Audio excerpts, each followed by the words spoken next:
Yeah. The lady is saying, if I run a stokvel, do I have the attitude, the approach, the belief system, the understanding to actually make a difference? And the lady, wealth creation. Towards wealth creation. Do we have that DNA in us to do that? And the lady here is saying, what has happened to the forensic audit and the consequences of state capture? In short.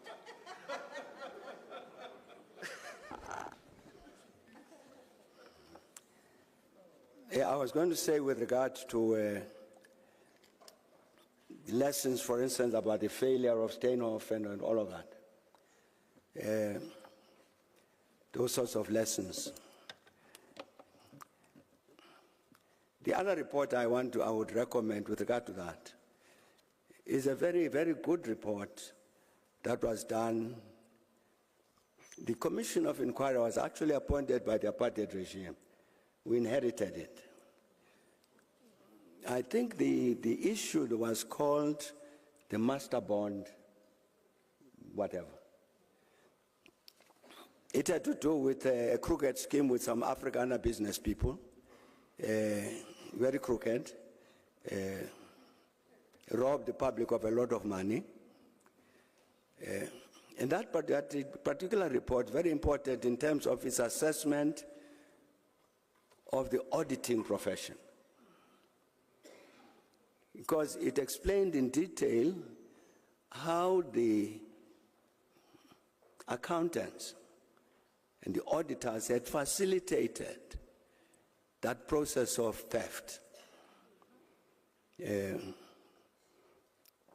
so that even if the actuality of the finances of a particular company are going like this, the accountants write the opposite. They say the finances are going the opposite direction.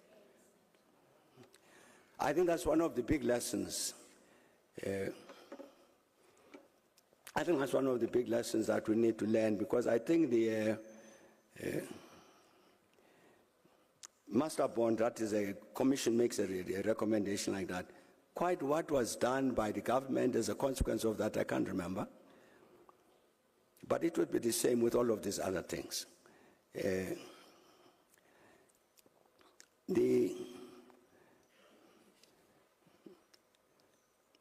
issue of state capture, for instance, there are the detailed matters that would be addressed. What happened in terms of ESCOM, what happens in terms of Transnet, and so on, the specific instances. But I think the fundamental question is,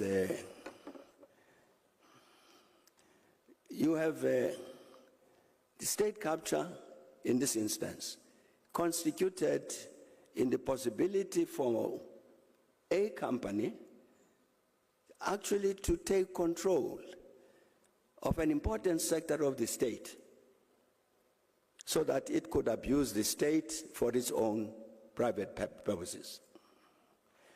The question is, how do we avoid that? It's entirely a political question. It's entirely a question of the quality of our politics.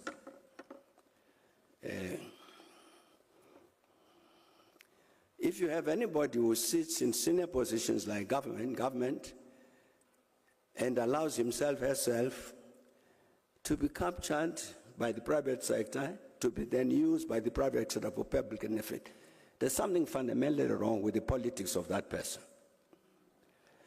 It's somebody we should never have elected. But I'm saying fundamentally that issue of state capture, it addresses that issue. It's a political issue, and I think it's related to what I was raising earlier about forces opposed to the success of the democratic experiment. If you take in this instance of that state capture, the Gupta brothers, when I'm sitting at home alone, I'm saying to myself, there is something improbable about this story. To have these three brothers come out of India They are here in this country for a few days, well, not days, a few years. But during these few years, these new arrivals are so knowledgeable about South Africa that they can establish their tentacles in such a way that they actually succeed to do the damage they did. My view is they didn't act alone. There were South Africans who were working with them in partnership. You couldn't come as a foreigner like that, and suddenly you've got access even to children. Now I'm going to take this child and promote them. How do you know this child? There were people here in South Africa who were part of that scheme. Unfortunately, matter did not arise in the Zondo Commission to answer that question. What gave them the capacity to do things they did? With regard to the attitude, do we have the right attitude in terms of wealth creation? I'm sure we do. I'm sure we do. The lady, the beekeeper,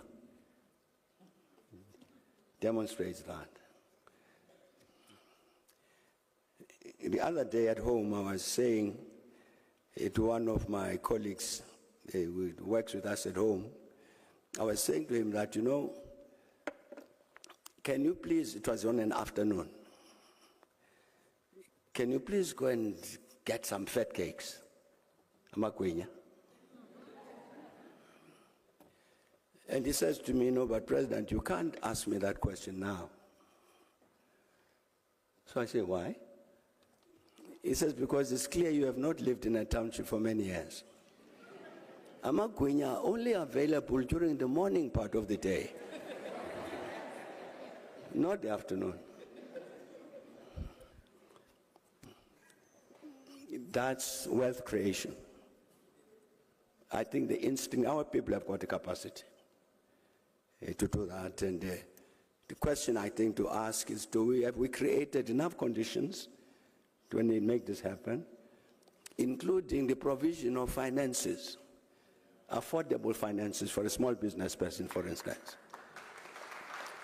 I think those are the questions, but I think in terms of attitude to do this, I think we have. The last person, Anthony, if you will allow him, last thing I'd like to say. We've been discussing the DRC. Important questions raised. I want to say welcome to General Mgwebi. General Mgwebi here is a retired officer of the National Defense Force, but he was the commander of the UN troops in the Congo. So if you want to know more about the Congo, that's the question to ask. Thanks a lot.